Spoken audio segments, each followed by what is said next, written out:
Welcome to Truth, Money, and Freedom. Today is Thursday, December 12th, 2019.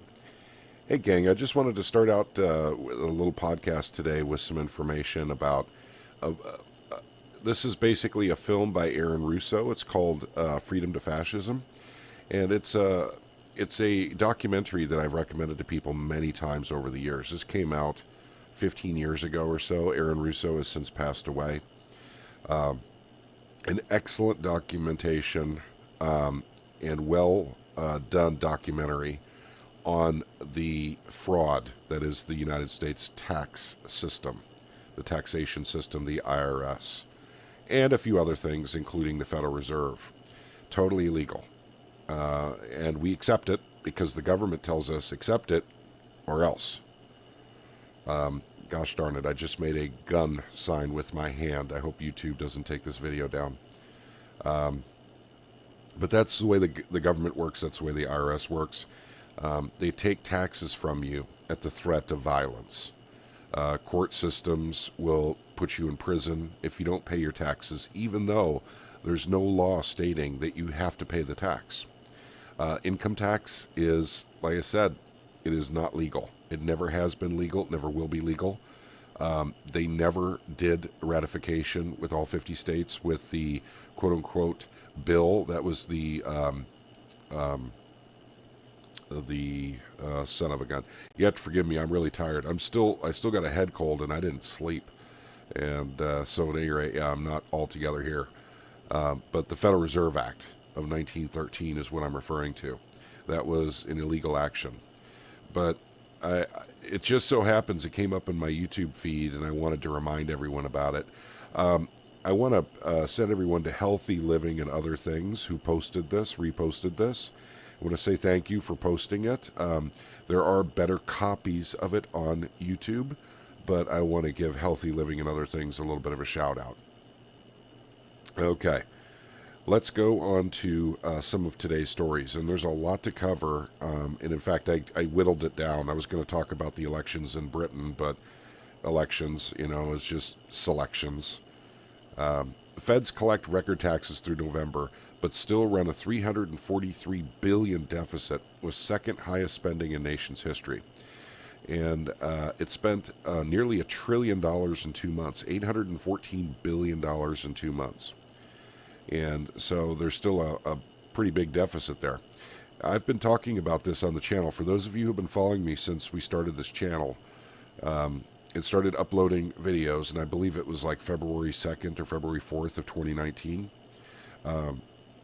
This is exactly what we expect in Truth, Money, and Freedom in our Discord server with our little brain trust there. Is that deficit spending is going to start skyrocketing and going up. We have inflation, and that's part of this process. But I'm going to talk about a few other things too. The repo market, which is a form of QE, quantitative easing, without the permission of Congress to issue new currency to the big banks, while taking away, I believe, and I've stated this on my last video I did last night, while actually taking derivatives from these banks. That is my opinion. Now, I can't prove this because we don't know what they're buying. We know they lie to us constantly. So should we believe when they say they're buying back treasuries, mostly treasuries, and some other assets? I believe is a direct quote from Jay Powell. I believe that they're not buying treasuries at all. They're buying toxic assets, the same crap that was weighing down the system in 2008, because it's rearing its ugly head again. Got to keep those derivatives moving in the system to keep their values up. So the spending continues unabated in the United States of America. Okay, this is a story I didn't really cover. It came out yesterday, and it talks about the mechanics of the repo market and why things are going to quote-unquote get bad. Let me give you a summary. I can't really read it. Like I said, I got a pretty bad head cold, guys. But I did want to tell you, basically that it's, if I'm to summarize it and compress this whole thing, it's saying that the repo market is going to cause a general failure within interbank lending interest rates. And that will ultimately affect the stock market, and the whole thing will come down. So Pazar is the guy who wrote this, and he's some kind of um, market. He's a repo market legend, and I don't know exactly what that means, but that's the guy. And I will link this down below so you guys can read this.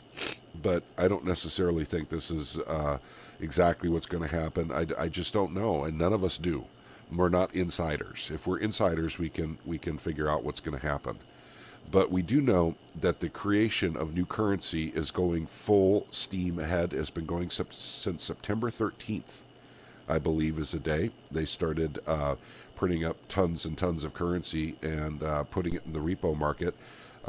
And we think, so once again, can't prove, don't know to be a fact, but we think that the reason why the Fed's balance sheet is not expanding right now is because they're paying full value, full, stated value for derivatives right now, which is exactly what the Federal Reserve did in 2008 as well with QE1, QE2, QE3, buying, quote unquote, toxic assets. Once again, we're talking about worthless derivatives. These are banking products that are created by the banks, and they give them a value, even though they're literally just pieces of paper that say they own something or they own a part of something, but they really don't.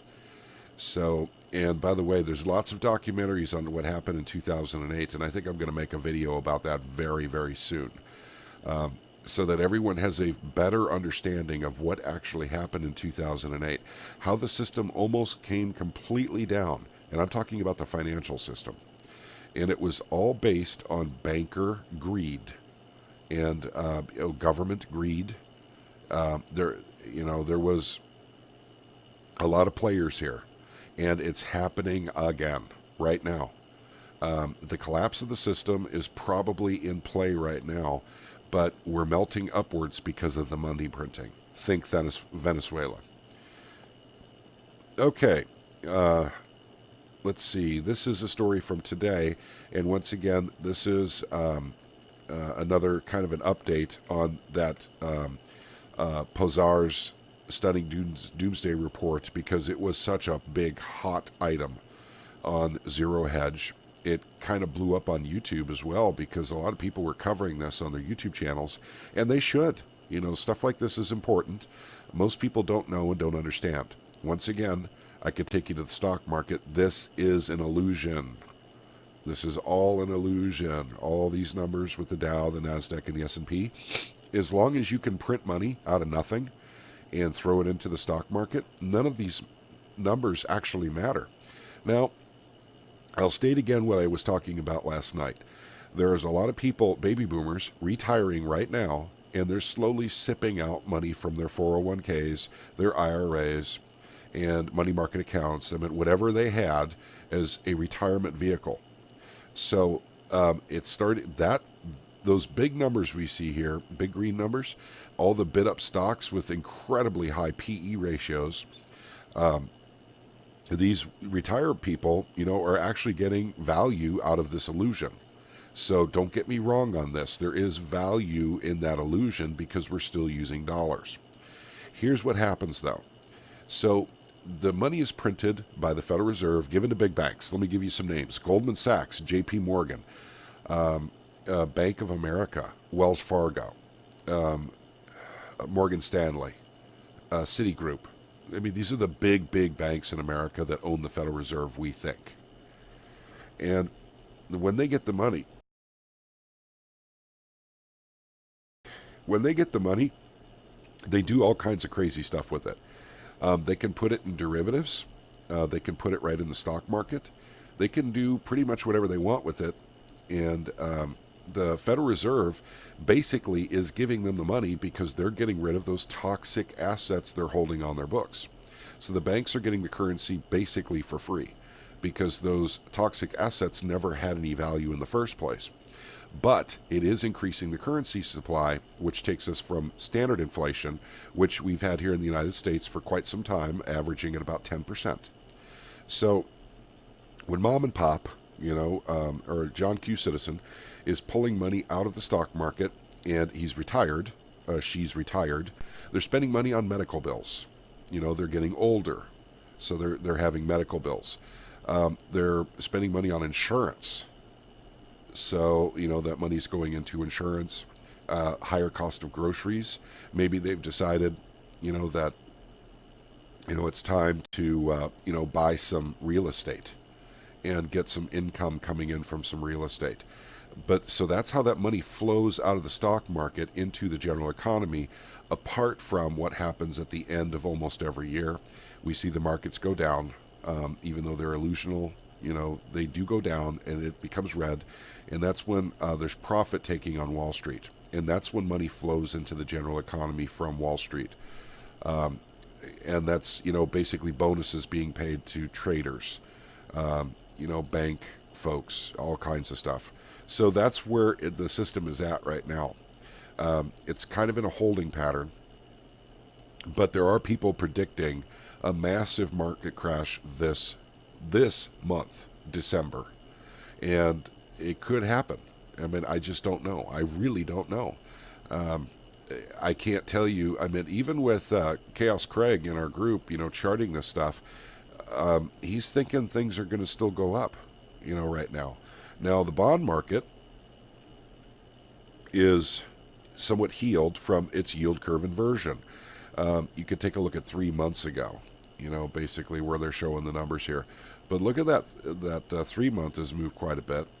But our Fed funds rate 1.55, and that's the interbank. I'm not sure if that's the interbank lending rate, but that's the rate at which they charge interest for loans to banks from the Federal Reserve.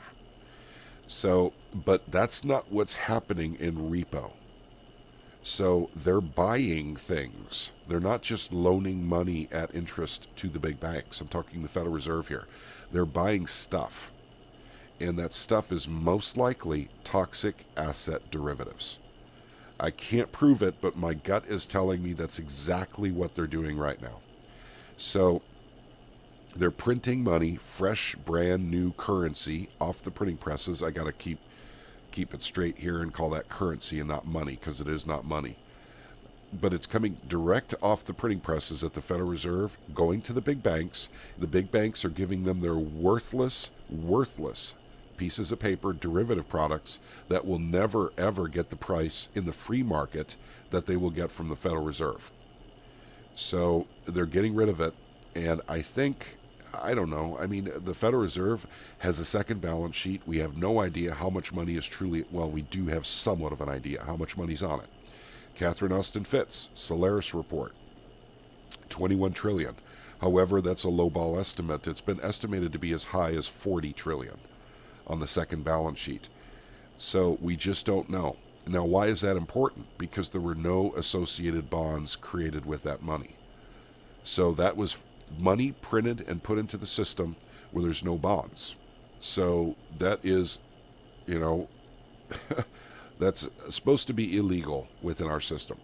But I want to remind you guys that the whole tax system is illegal to begin with. The whole taxation system.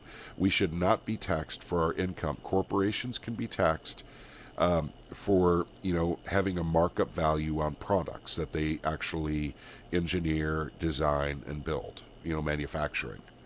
That's pretty much about it. Income tax, it even says in the tax code, is voluntary. And I've talked to people about that before. They say, of course it's voluntary. You don't have to work if you don't want to. Well, that's not what a voluntary tax is. A voluntary tax says it's up to you whether or not you want to pay it. Well, the Federal Reserve, ensures that the interest that the federal government pays keeps going up, and that's why you're paying income taxes, is to pay the interest on all the money creation by the Federal Reserve. Now, I want to take this point home, and I'm going to end it after this. The whole point of this, guys, is to understand in 2008, it was an act of Congress to actually start printing money. They actually gave the authority to the Federal Reserve to print a bunch of money to bail out the banks. This time around, they're backdooring Congress. And why is that? Because American people are sometimes pretty smart, and they know they got screwed over in 2008, and their great grandkids are going to pay the bill for that, right? That's under our current system. Well, this time the bailout is going to have to be a minimum of 4 times larger. I suspect significantly larger, because if you add that second balance sheet with the Fed, um, it's going to be astronomical. And we're talking hyperinflation on legendary proportions here. And that's what I think is coming at some point. That's a dishonest default on the system. You can have an honest default and just say we're claiming bankruptcy on bills. We're talking about the federal government. Well, the federal government passes laws to make it almost impossible for you and I to get out of our bills. They can get out of any bills they like. They can do it honestly or dishonestly through bankruptcy or through hyperinflation. I think the writing's on the wall with the repo market. They've chosen the hyperinflation route. So I'd like to remind you guys again, I don't have any insight for these markets and what they're going to do. I really don't know. But I'm saying gold and silver are a really good choice to get yourself out of that system. So I realize that gold and silver are priced as paper assets, derivatives of the real thing. I get it. But the assertion I'm making is someday they won't be. And when that happens, you will do pretty well on precious metals, quite possibly on cryptocurrencies too. And I'm just being a realist about these things. Okay, but yeah, remember now the British election is today. Selection is today. This is the second election they have done in Britain over this Brexit issue. And once again, it's a stalling tactic. They don't know how to unwind these derivatives in the banks in London. That's why I think the Brexit is being held up and it won't be allowed to happen. I would really like to see it happen. I think it would be very good for the British people. But I can't help but think that somehow the Brexit is tied to the collapse of the entire financial system worldwide. It's that big a deal when those banks have to go their separate ways in Britain and the City of London. Okay, gang, that's all I can really do for now. Sorry about that. I'm not feeling so good today. But I will continue reporting on this stuff as it happens. I'll probably get a video done tonight, and that is if I'm even awake, on what happened with the British elections. And those of you who are interested, in our Discord group, we'll probably have some live coverage, a live streaming event, probably from BBC, so we can at least see what they're saying about the elections, which is something that we tend to do in a lot of nations when they have live coverage, and it is in English. And like, for instance, in Sweden and the UK and other countries like Canada, where we have a lot of representation from those folks in our Discord group, we'll stream these things and have a discussion together while it's streaming. Okay, all right. Well, you guys all have a wonderful, blessed day, and I will see you guys hopefully tonight. You guys take care. May God bless you all.